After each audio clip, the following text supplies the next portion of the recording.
Bonjour à tous et bienvenue dans ce 7e épisode de podcast de la chaîne d'Émaillez-moi. Je suis Christelle, une tricoteuse du nord-est de la France, plus précisément dans le sud de l'Alsace, et je vous souhaite la bienvenue. Et avant de commencer, je vous souhaite non seulement la bienvenue, mais je vous souhaite surtout une très belle et joyeuse nouvelle année 2022. Qu'elle vous apporte santé, joie et bonheur. Et comme nous sommes sur une chaîne de tricot, qu'elle vous apporte également beaucoup de plaisir et d'idées créatives pour cette nouvelle année. Alors, ce sera le tout premier épisode 2022. J'en profiterai pour vous faire un point sur mes avancées des projets en cours. J'ai pas de projet terminé à vous montrer puisqu'on a beaucoup été dans la famille et en voiture. Par contre, j'ai quelques avancées à vous montrer sur 3 de mes projets. Je vous ferai également un point dans la deuxième partie de l'épisode sur ce que le Père Noël m'a apporté du côté laineux, enfin en tout cas du côté tricot. Et pour finir la vidéo, je vous ferai un point sur mon Make 9 2022 puisque j'ai eu envie de me faire une petite photo de 9 projets que je voudrais absolument réaliser en 2022. Ça ne veut pas dire que je vais m'arrêter à ces 9 là, bien sûr, parce que 9 ça ne me suffirait pas, je tricote beaucoup plus que ça. Mais c'est 9 projets qui me tiennent à cœur et du coup je me suis fixé comme objectif de les réaliser. Donc si vous êtes prêts, on va pouvoir démarrer par mon premier projet en cours.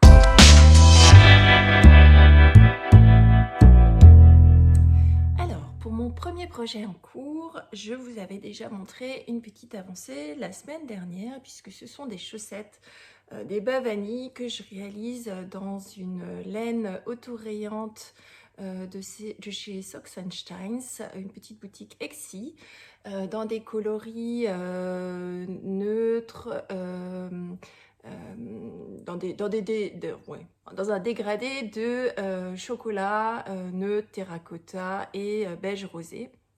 Donc la semaine dernière, j'avais à peu près réalisé, j'avais réalisé grosso modo ceci.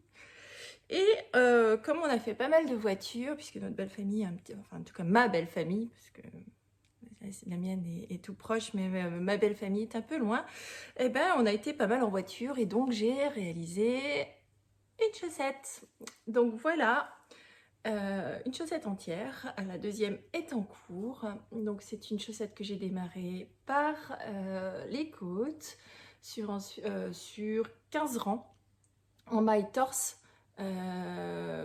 avec un montage en German Twisted Cast On, et comme j'ai tendance à tricoter, ou du moins à monter mes mailles de manière trop serrée, je les ai montées en 3,25 et j'ai tout de suite tricoté ensuite en 2,25. Pardon, la soirée était un tout petit peu animée. L'avantage, donc je suis partie en jersey, comme c'est une base autorayante, j'ai pas eu besoin de compter mes rangs, puisqu'il suffit de compter maintenant mes rayures pour que ma deuxième chaussette soit identique. Donc je suis arrivée, donc j'ai fait un long tube, j'ai fini ensuite avec des diminutions et je suis venue pour la première fois faire un talon après coup dont je suis moyennement satisfaite puisque je me retrouve avec un petit trou. Donc il va falloir que je peaufine ma technique. C'est pas très grave, je sais comment fixer ça. Je sais aussi l'erreur que j'ai faite, donc je la réaliserai pas sur la deuxième. Alors j'avoue que le talon après coup pour moi, alors une fois portées ça va bien, là elles sont ni lavées ni bloquées, donc je pense que ça va s'adoucir un peu au passage, mais ça me fait une petite boule ici. Portée ça ne se voit pas puisque ça se met correctement, mais j'avoue que c'est pas forcément mon talon préféré. En tout cas pas pour l'instant, je suis toujours encore sur mon œil de perdrix qui me plaît beaucoup. Donc j'avance sur ces chaussettes là. Je vais aussi tricoter dans les prochains temps encore un petit peu de celle-ci puisque je suis encore quelques jours en vacances, puisque je reprends que le 5. Donc je vais en profiter pour tricoter encore un petit peu. Donc elle me donne un tout petit peu de sueur froide, cette chaussette, puisque j'avais pas tout à fait compris, ou moi j'avais pas envisagé que le talon après coup consommait un tout petit peu plus de laine. Donc je me retrouve avec un reste au démarrage de la chaussette de 8 grammes de mon coloris contrastant. Ce qui me fait un petit peu de souci parce que je pense que j'en aurais pas assez pour finir mon talon et ma pointe, enfin du moins mes orteils. Donc je vais tricoter jusqu'au bout. Et j'ai deux solutions pour ça, parce que dans ma laine principale, donc il y a une succession de fils de 2,50 m de chaque couleur. Et par contre, celle-ci m'en restait 28 grammes avant de démarrer. Donc, il me restait bien plus que ce qu'il me fallait. Donc, il me reste grosso modo des fils. Donc, ça, c'est un fil que j'avais coupé au départ de 2,50 m de mon coloris contrastant que je vais garder bien précieusement. Donc, j'ai cette solution d'alterner en fait sur mon talon avec des fils supplémentaires. Et si vraiment ça suffit pas, eh ben, je recommanderais un mini, ce qui m'embête parce que ça va me faire consommer 2 grammes de ce mini là. Donc je vais voir si j'arrive à récupérer le marron qui est dans mon reste de ce fil principal. Décidément aujourd'hui je suis un peu rouillée, je suis désolée si c'est un peu décousu.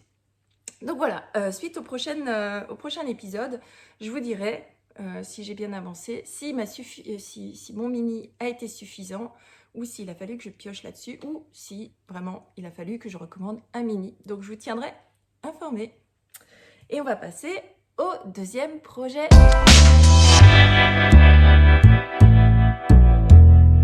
Alors, mon deuxième projet en cours, c'est le châle Lunae que vous avez déjà vu dans sa première partie dans l'épisode précédent.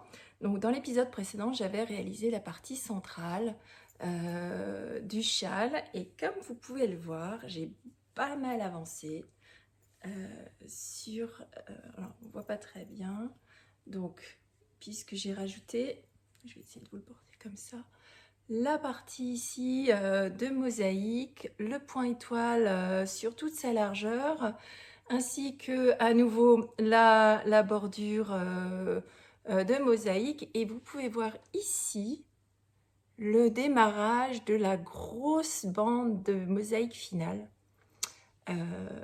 qui a l'air vraiment génial. Donc c'est un châle que je prends énormément de plaisir à tricoter.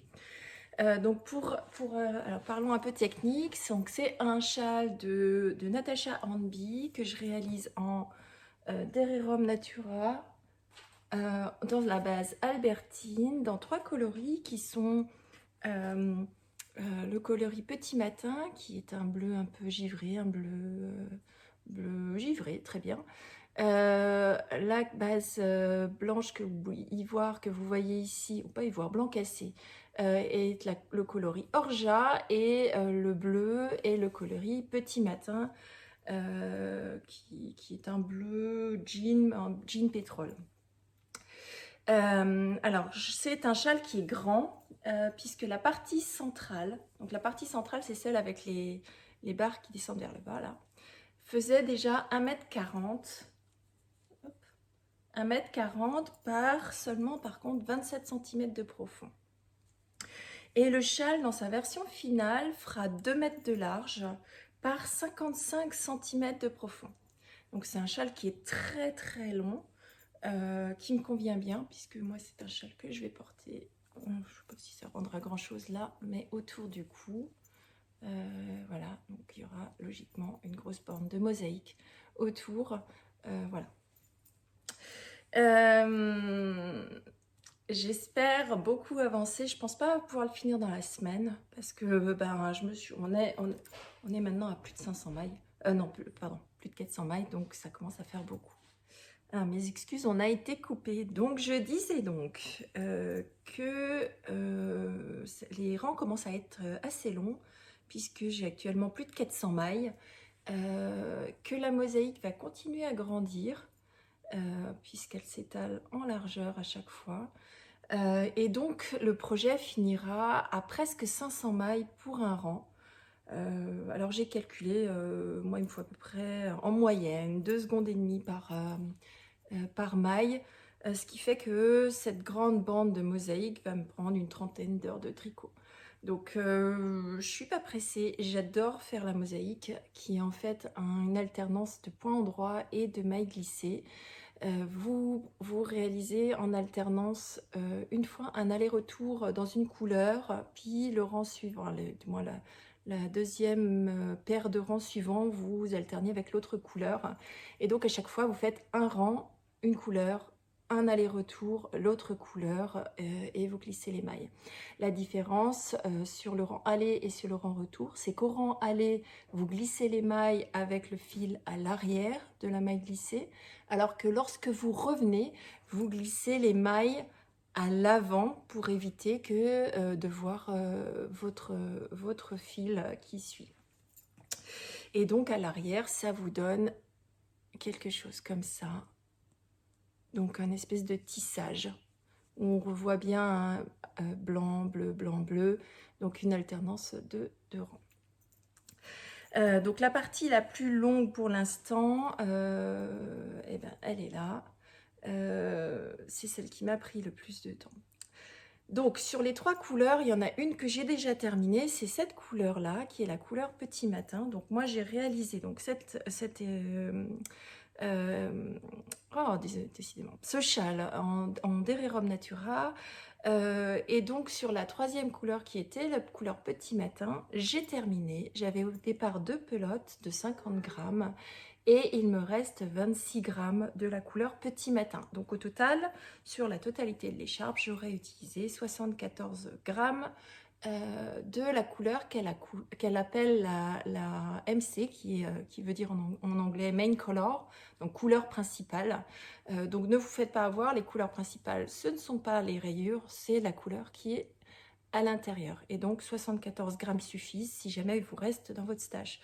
De la fingering en quantité 74 grammes, sachez que c'est une couleur que vous pouvez utiliser dans le Luna. Et je vous ferai le point également sur les 2 autres couleurs quand j'aurai terminé le châle. Je trouve que c'est intéressant de pouvoir utiliser ces restes. Le patron nous dit qu'il vous faut, il me semble, 350 mètres, donc une pelote et demie de bleu, et 430 grammes de la couleur plus claire, la couleur orgeat pour moi. Les pelotes font 200 grammes. Alors j'ai pris le pari, comme c'est de la laine teintée en grande quantité, puis que c'est un orgeat et que les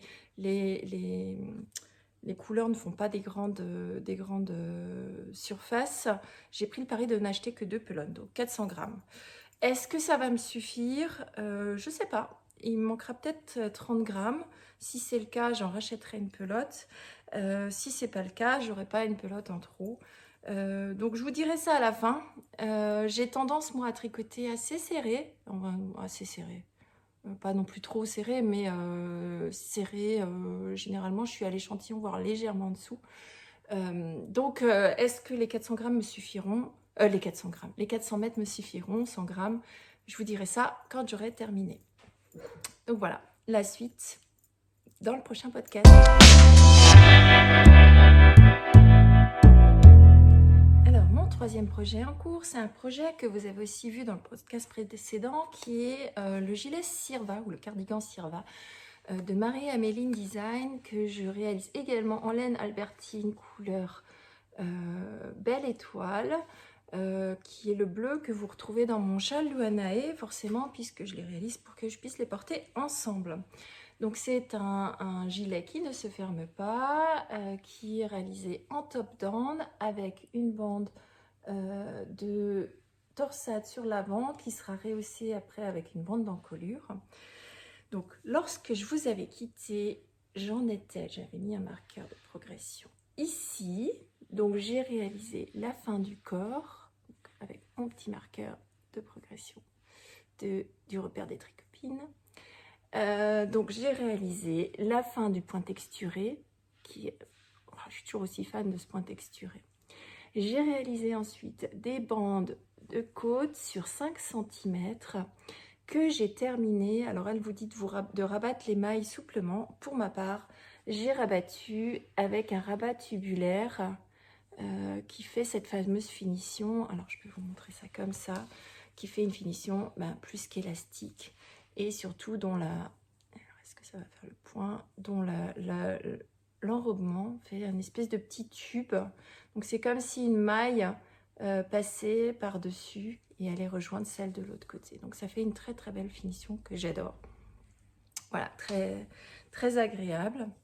Donc c'est un gilet que Marie-Amélie vous fait commencer par l'arrière, puisque vous réalisez ici et jusque là l'équivalent de cette hauteur de cette hauteur là, avant de venir couper votre fil, relever les mailles ici, puis continuer à tricoter et relever les mailles ici de l'autre côté, puis après vous descendez tout simplement en top down. Les manches sont réalisées en jersey envers.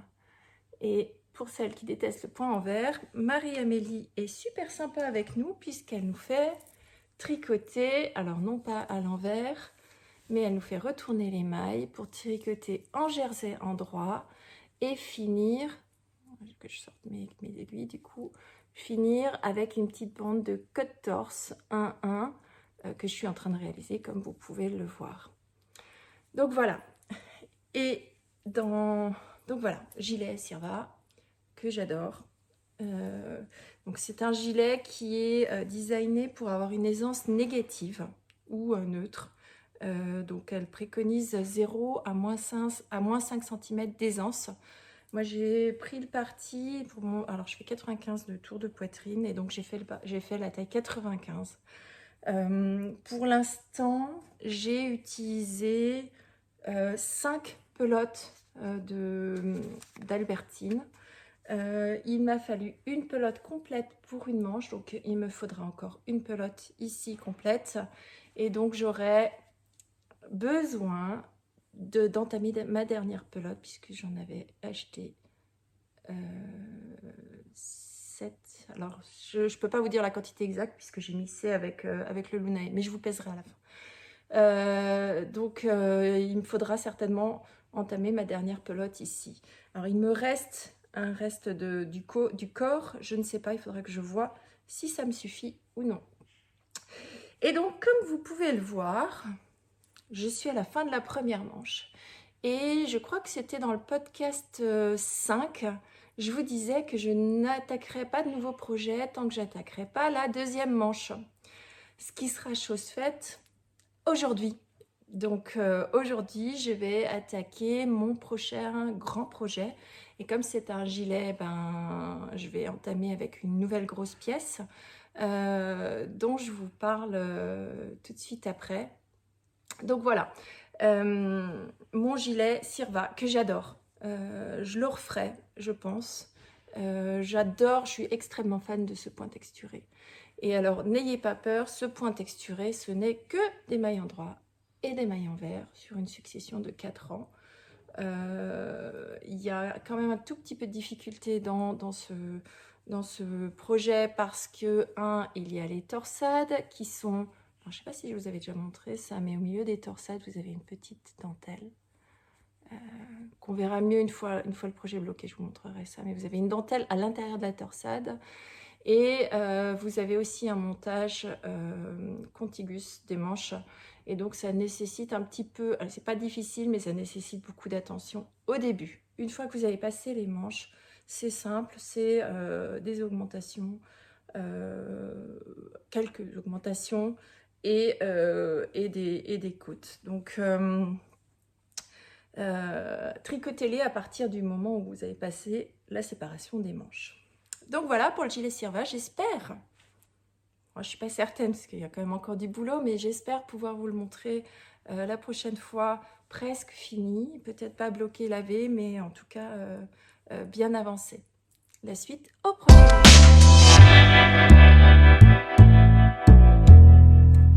Et donc je vous disais donc que à partir du moment où j'attaque la deuxième manche, généralement je commence à faire l'échantillon de mon projet suivant.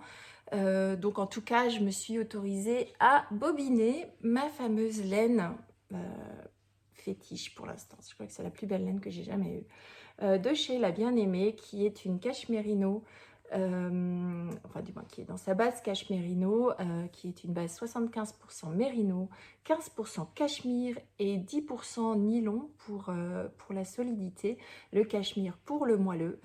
Donc je me suis fait un plaisir hier soir, j'ai bobiné les chevaux.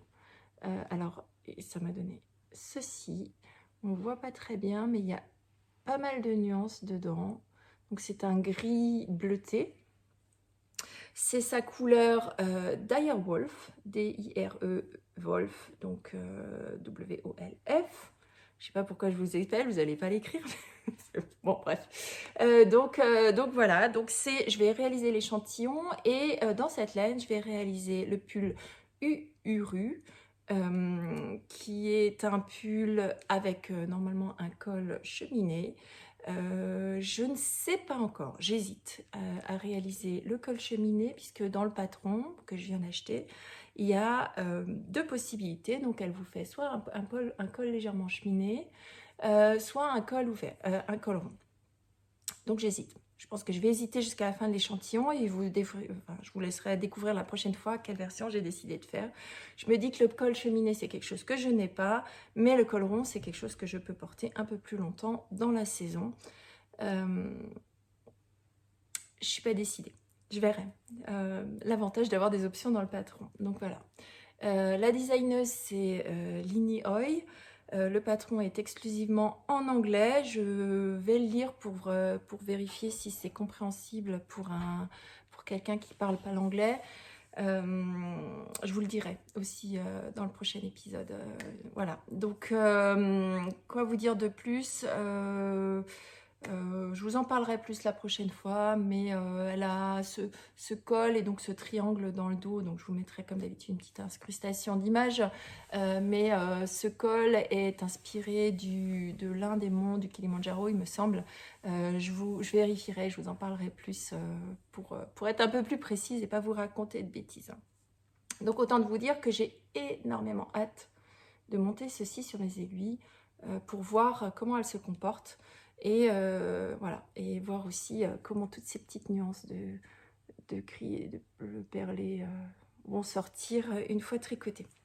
Donc j'ai remarqué qu'il y a pas mal de nuances sur les écheveaux, donc je vais par contre pas prendre le risque de ne pas alterner mes écheveaux, donc j'en ai bobiné 2 et donc je vais tricoter à 2 écheveaux pour être sûre d'alterner chaque rang et de ne pas me retrouver avec une démarcation quelque part dans le pull. Donc voilà pour mes projets en cours et mes projets presque en cours.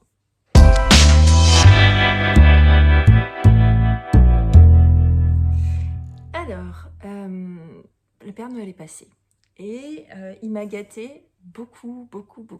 Donc j'ai reçu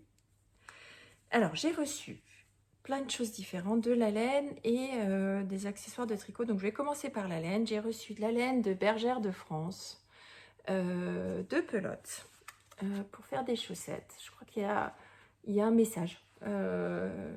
Donc c'est de la laine qui se tricote en 2,5, que je tricoterai en 2,25, qui est la laine Gumi 50. Celui-ci c'est le couleur chêne et celle-ci c'est la couleur voilier. Donc j'ai reçu 50 grammes de chaque, donc il faudra que je mette un contrastant pour celui-ci, un contrastant pour celui-ci.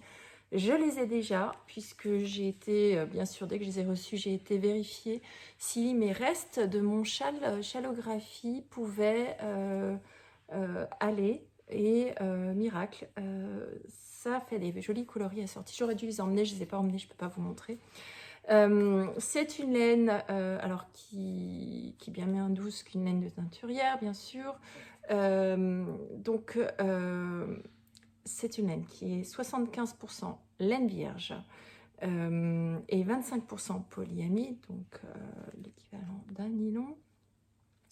Ça semble pas être de l'autorayant, si vous regardez là, ça ressemble plutôt à être du speckle, donc j'ai hâte de voir ce que ça va donner.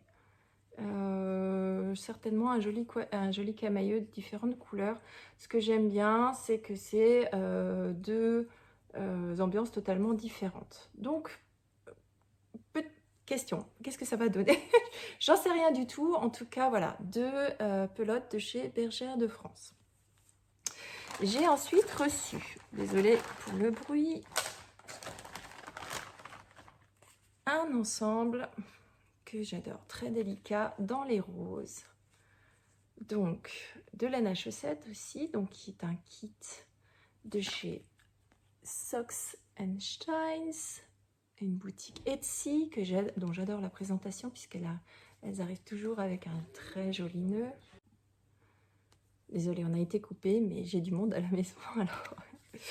Donc, c'est sa base à chaussettes, 75% Merino Superwash, 25% nylon, qui est lavable en machine. C'est la même laine que j'avais déjà tricotée en bleu et rose sur mes chaussettes dont je vous ai parlé l'épisode précédent, qui était mon projet terminé. Donc, ça fera une très jolie paire de chaussettes assez délicate. J'en ferai bien une paire de chaussettes octobre rose l'année prochaine. Je ne sais pas si j'attendrai jusque là. Voilà. Donc 50 grammes de ce joli rose qui va du rose tendre au rose plus intense, rose bonbon, et son petit mini assorti. Et dans l'enveloppe, il y avait également un marqueur de maille ainsi que un thé au caramel beurre salé. Alors, très honnêtement, je goûterai, j'ai jamais goûté ce genre de thé un peu sucré. Moi, je suis d'habitude plus aux plantes, mais je suis très curieuse de savoir ce que ça va donner. Donc voilà pour mes cadeaux laineux reçus. Et j'ai reçu des accessoires de tricot. Tadadam. Et attention. Tadadam. Alors là, pour le coup, j'en revenais pas. Je ne m'attendais pas à avoir les deux. Donc ce sont des kits Chiago en mini circulaire. Donc les mini qui vont de... Je crois que c'est 1,75. Attendez, je vérifie. Donc c'est un mini... Ah non, pardon, de 2. Donc c'est un mini... Alors comme vous voyez, hein, j'ai déjà tapé dedans.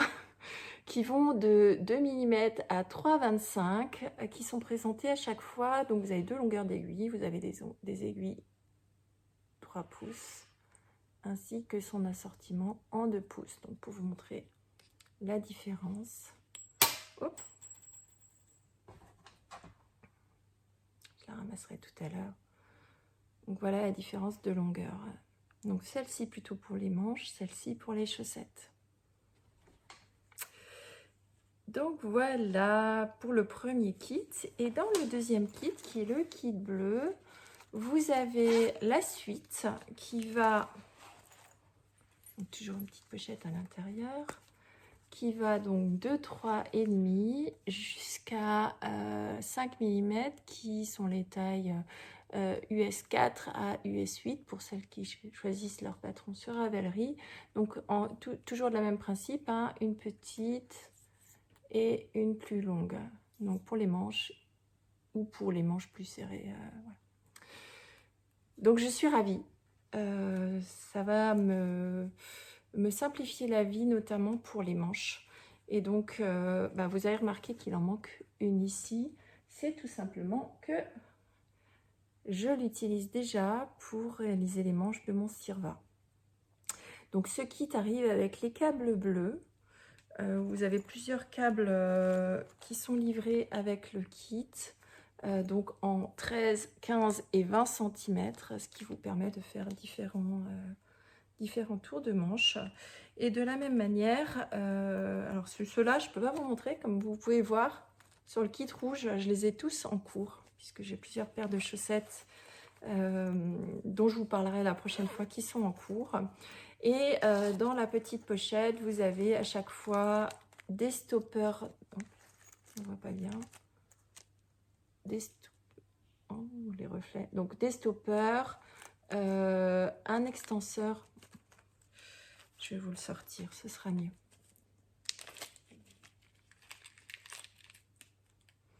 Donc vous avez à chaque fois un stop maille, donc qui sont des câbles que vous pouvez mettre au bout de votre câble, donc en l'occurrence c'est pas celui qui va ensemble, pour arrêter votre maille. Vous avez à chaque fois un petit accessoire qui vous permet de joindre, voilà, là ça fait le point, de joindre deux câbles ensemble pour les agrandir. Et vous avez tout un tas de petits marqueurs. Alors moi je les aime pas parce qu'ils sont trop épais, donc je les utilise pas. Mais par contre je les trouve très sexy, très jolis. Ils sont, je sais pas si vous voyez bien. Bon, je vous mettrai une photo dans les prochains épisodes, voilà. Et vous avez à chaque fois ces petits accessoires là qui vous aident en fait à bien serrer vos aiguilles sur vos câbles et éviter qu'elles s'ouvrent. Parce que ça m'est arrivé, j'avais pas bien serré mes aiguilles et je me suis retrouvée avec mon câble désolidarisé de l'aiguille puisqu'il s'était tout simplement dévissé. Et j'ai pesté puisque bien sûr mes mailles sont toutes sorties. Donc ça ne m'arrivera plus. Et pour finir, dans le kit, vous avez à chaque fois une petite réglette avec une jauge à aiguilles. Alors les aiguilles sont marquées, vous avez la taille des aiguilles gravées dessus, mais au cas où, vous pouvez aussi les passer comme les bagues, hein, en fait, de vous, mesdames.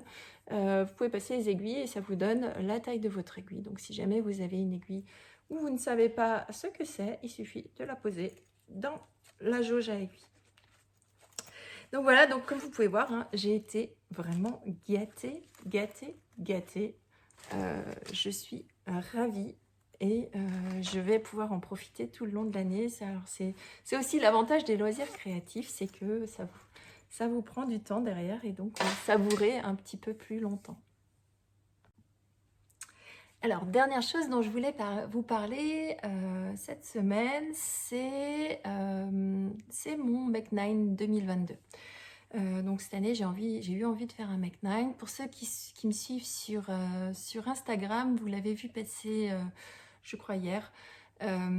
Si jamais vous ne me suivez pas, vous pouvez me retrouver sur d'ailleurs les réseaux sociaux, sur Instagram et Ravelry, sous le pseudo d'Emma et moi.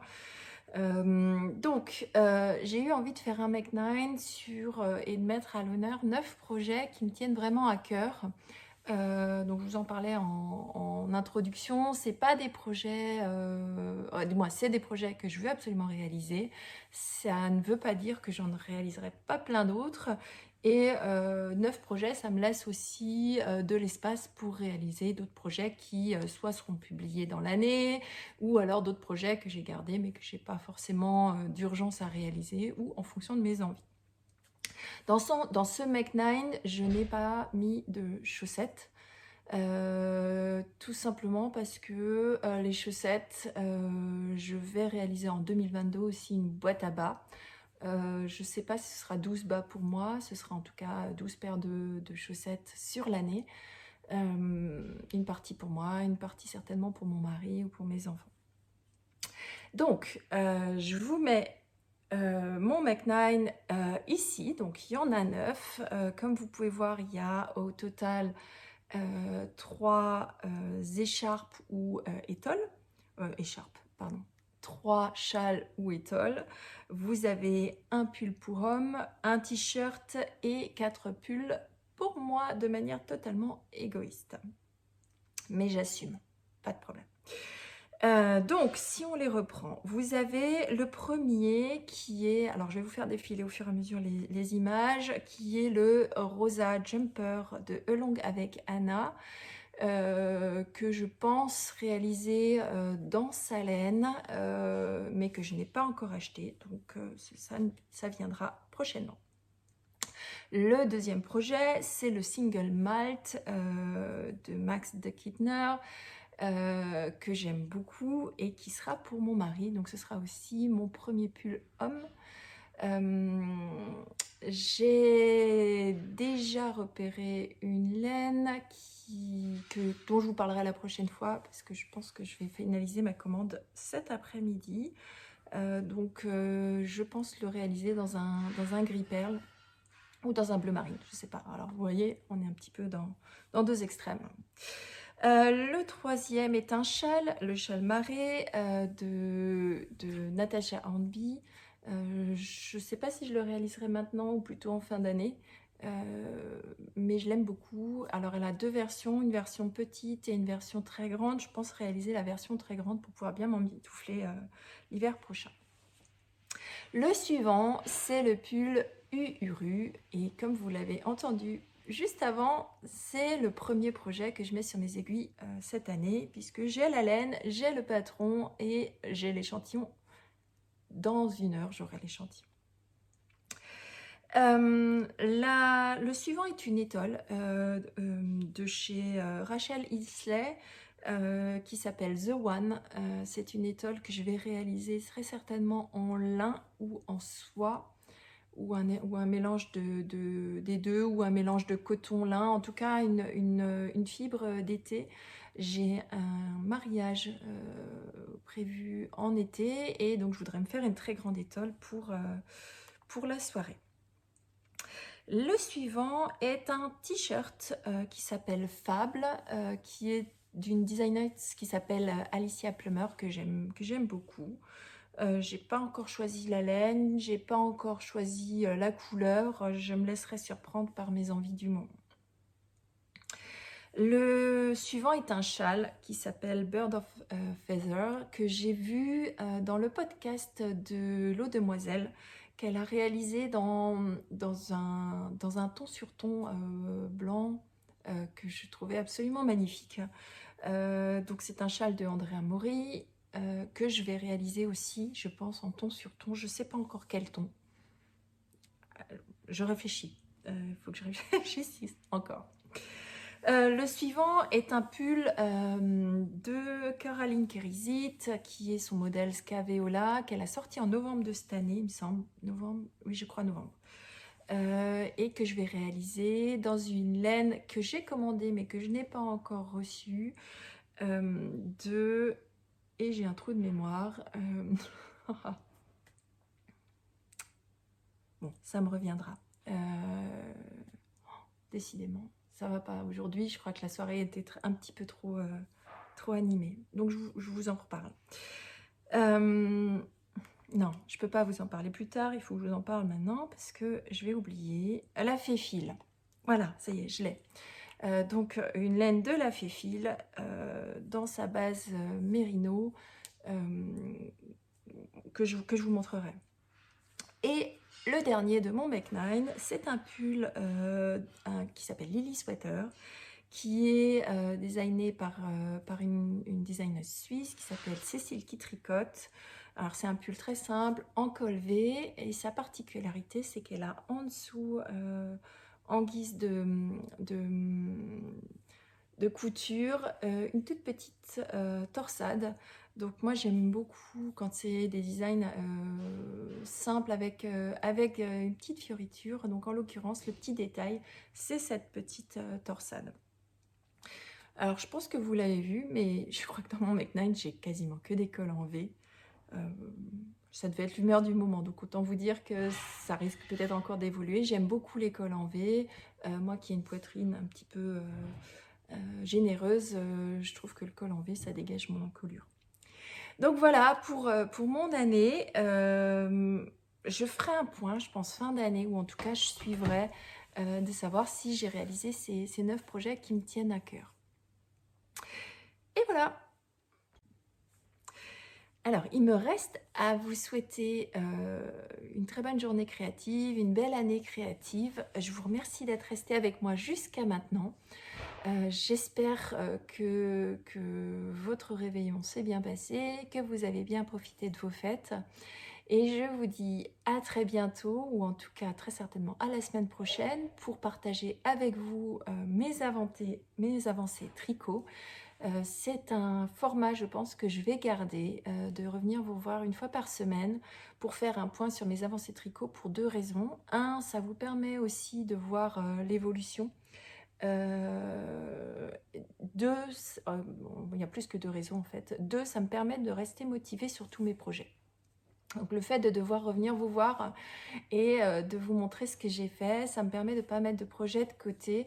Je ne vous ai pas parlé du bonnet Célarium, je ne vous ai pas parlé des chaussettes Papageno, mais je vous en parlerai certainement la prochaine fois. Voilà, ça me permet aussi de vous parler au fur et à mesure de ce que j'ai fait, de mes difficultés du moment et de petits détails dont je ne me souviens pas forcément. Quand j'ai fini mon projet, je vous parle des grandes lignes et finalement de vous en parler une fois toutes les semaines, ça me permet de vous dire, ben, là il y a eu un rabattage tubulaire, là la difficulté c'est celle-ci. Donc voilà, finalement je vous apporte plus d'informations quand je le fais toutes les semaines. Donc voilà, maintenant je m'arrête de parler. Je vous souhaite à toutes et à tous une très belle journée créative. Profitez bien de la fin de vos vacances pour ceux qui étaient en vacances et de votre week-end pour ceux qui ne l'étaient pas. Et pour ceux qui travaillent, je vous souhaite beaucoup de courage. Et je vous dis à la semaine prochaine. À bientôt!